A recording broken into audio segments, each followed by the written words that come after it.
L'honorable député de Châteauguay-Saint-Constant. Merci, Monsieur le Président. Je tiens à dénoncer d'emblée que ce projet de loi C-31 est une véritable honte, à mon sens, pour le Canada.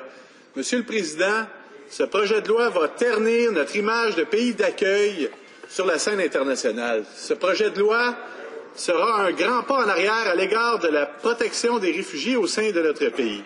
Il met d'énormes pouvoirs entre les mains du ministre de l'Immigration, et ce, sans révision de la détermination du statut de réfugié au Canada. Il est tout à fait faux de déterminer ou de dire que ce projet de loi vise à lutter contre le passage des clandestins et d'accélérer le processus de demande d'asile afin de leur venir en aide. La réalité est tout autre, Monsieur le Président. Il ne fait que punir les réfugiés. C-31 est un rafistolage d'amalgame d'anciens projets de loi. Il contient notamment C-4 sur la traite des personnes ainsi que C-11, la loi sur les mesures de réforme équitable concernant les réfugiés et la biométrie. L'un de ces projets de loi présentés au cours de cette législature fait C-4. Ce projet de loi a été évidemment vivement dénoncé par les avocats et les organismes de droits des réfugiés, si bien que le gouvernement l'a abandonné. Ce projet de loi permettait au ministre de désigner des réfugiés comme faisant partie d'une arrivée irrégulière. Il fait mention notamment de groupes de personnes sans vraiment préciser combien de personnes constituent un groupe. Cela nous permet de présumer que 2 personnes pourraient effectivement constituer un groupe. Ces critères de désignation sont beaucoup trop vagues et ont une portée démesurée. Par conséquent, il y a interprétation légale possible assez vaste. Une famille, disons, fuyant un pays en guerre serait un groupe de personnes. Donc, la proposition la plus aberrante de ce projet de loi est que toute personne catégorisée comme étant étranger désigné se verra détenu pour une période pouvant atteindre un maximum d'1 an, sans aucun examen et sans aucune possibilité d'appel. Les centres de détention en matière d'immigration sont présentement débordés, Monsieur le Président. Par conséquent, ces personnes seront sans doute transférées dans des prisons provinciales, donc qui pourraient côtoyer effectivement des criminels. Ce projet de loi prévoit une détention de 12 mois sans révision. Une personne qui est en détention et qui reçoit sa résidence permanente, d'après le projet de loi, ne sera pas remise en liberté puisqu'elle n'a pas le droit de révision de son dossier pour une période d'1 an. Le gouvernement ne tient aucunement compte de la détresse de ces personnes qui ont fui un pays dans l'espoir d'avoir une vie meilleure. Ce gouvernement ne considère pas la désolation de ces personnes fuyant la persécution de leur pays et à présent se retrouvent mélangées avec des populations criminelles, et ce, pendant 1 an, sans révision de dossier, comme je le mentionnais. Ces personnes sont donc ces mesures plutôt vont tout à fait à l'encontre de la Charte canadienne des droits et libertés et du droit international. Je tiens à préciser que la Cour suprême a statué dans le cas Charkaoui que la détention dans un contexte de certificat de sécurité a été jugée inconstitutionnelle. Cela signifie que toute personne au Canada a le droit d'être présentée devant un juge dans les 48 heures ouvrables. Le gouvernement conservateur ne se gêne pas pour mettre de l'avant un projet de loi qui, probablement, violera la loi constitutionnelle. D'après un jugement, la détention doit être sujette à une révision opportune et régulière pour assurer que celle-ci constitue à être légale. Tous les demandeurs d'asile ne seraient pas arrivés en groupe, c'est-à-dire qu'ils seraient arrivés seuls, auraient le droit à cette révision. Une famille serait donc exemptée de cette révision puisqu'elle constitue un groupe de 2 personnes ou plus.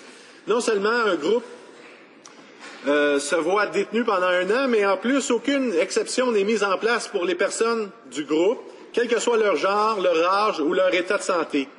Ces positions inhumaines sont une violation directe de la Convention de Genève de 1951 relative au statut des droits de réfugiés par les Nations unies.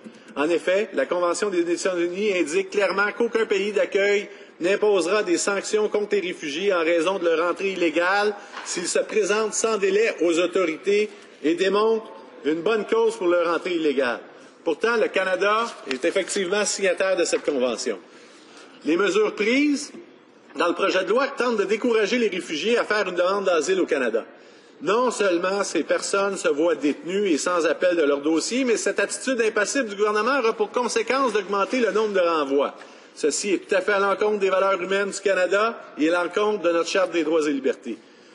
D'autre part, ce projet de loi prévoit que tout réfugié sera interdit de présenter une demande de résident permanent pendant un laps de 5 ans, suivant l'obtention de son statut de réfugié. Une fois de plus, ce projet de loi viole la Convention des réfugiés en interdisant de voyager plutôt en dehors du Canada toute personne ayant obtenu son statut de réfugié. Il n'aura donc aucun document de voyage. Ceci est fait encore contre la Convention sur le statut des réfugiés et la Charte canadienne des droits et libertés. Par ailleurs, le demandeur d'asile ne pourra pas parrainer sa famille pendant une période de 5 ans. Cela signifie, par exemple, qu'un adolescent de 15 ans entrant au pays illégalement ne serait pas en mesure de parrainer ses parents pendant 5 ans. Considérant uniquement ces contraintes et la durée moyenne du traitement des demandes d'asile et de résidence permanente, les réfugiés seront séparés de leur famille durant 7 ans. Ces mesures se voulant décourageantes pour tout demandeur d'asile. Le ministre réserve également le droit de désigner un pays comme étant sécuritaire pour les ressortissants, et ce, sans même l'expertise du Comité des droits de la personne. Cette mesure aura pour conséquence de mettre en place un échéancier plus restreint afin de soumettre une demande d'asile. Cet échéancier limitera la préparation adéquate du dossier, ce qui pourrait engendrer un refus. Par ailleurs, les demandeurs de statut de réfugiés provenant de la liste de pays jugés sécuritaires par le ministre et qui ont été déboutés n'auront plus le droit de faire appel devant la Commission d'immigration et du statut de réfugié. S'ils sont déterminés à faire appel, ils ne peuvent seulement que faire une révision judiciaire auprès de la Cour fédérale. Malgré cette disposition, il y a de grandes chances que la déportation vers leur pays d'origine ne se fasse avant que le tribunal n'ait le temps de trancher la question. De plus, ce projet de loi interdit à la section de la protection des réfugiés de rouvrir un dossier. Cette clause est à l'encontre des principes de la justice naturelle. Ce projet de loi a une juridiction qui a toujours été présente, et ce, sans raison. Une autre clause s'ajoute à la longue liste d'entraves des demandes d'asile. Celle-ci donne, une fois de plus, un pouvoir discrétionnaire au ministre en lui permettant de mettre sous détention tout individu qui est soupçonné de criminalité. Il n'y a aucune balise sur le principe de soupçon. Mais ceci ne s'arrête pas ici, puisque le projet de loi détermine qu'il est possible de refuser toute demande si une personne a commis un délit, et ce, même si c'est un délit mineur.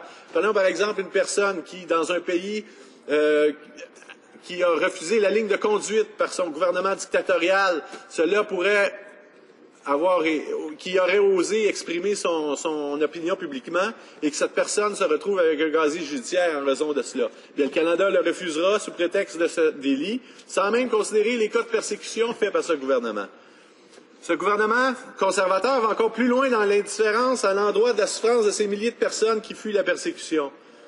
En accordant la résidence permanente aux réfugiés, le Canada offre à ces personnes la sécurité de s'installer dans notre pays et recommencer leur vie de façon tranquille. Cependant, les conservateurs, avec leur raisonnement insensé, veulent offrir la résidence permanente de manière conditionnelle. En effet, ce projet de loi met de l'avant la suspension de la demande de résidence permanente lorsque le pays d'origine se retrouve sur la liste jugée stable et sécuritaire, pays qui est listé encore sous le pouvoir discrétionnaire du ministre. Mais ceci n'est pas tout.